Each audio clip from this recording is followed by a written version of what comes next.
నమస్తే. నీ పేరేంటి? మోక్షం శవరా. ఓకే మోక్ష, నీకేమిటి రామాయణం అంటే చాలా ఇష్టమా? కొన్ని క్వశ్చన్స్ అడిగితే చెప్తావా? ఓకే. దశరథ మహారాజుకి ఎంతమంది వైఫ్స్ ఉన్నారు? 3. ఓహో, వాళ్ళ పేర్లేంటి? కైకాంతి, సుమిత్ర, కౌతల్య. ఓహో, వెరీ గుడ్. వాళ్ళ ముగ్గురికి ఎంతమంది పిల్లలు ఉన్నారు? కౌతల్యకి జయ శ్రీరామ్, సుమిత్రకి? కైకాంతికి భరత్, సుమిత్రకి ఆంటీయా? లక్ష్మణ్ శత్రుఘ్న. Very good, Lakshman Shatrughna. కైక ఆంటీయా? ఓహో, మరి ఆంటీ కదా ఆవిడ, కరెక్టే. సరే కానీ ఇప్పుడు వాళ్ళకి కిడ్స్ లేరు, బేబీస్ లేరు అని చెప్పి యాగం చేయమని ఎవరు చెప్పారు? విశ్వామిత్ర. కరెక్టే.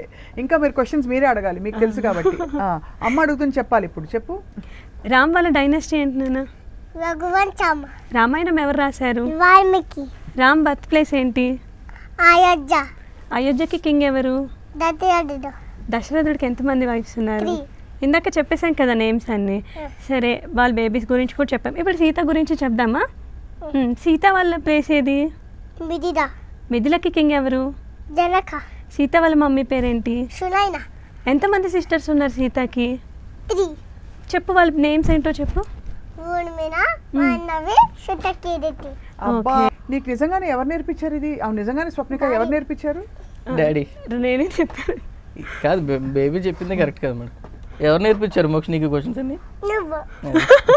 అంతే.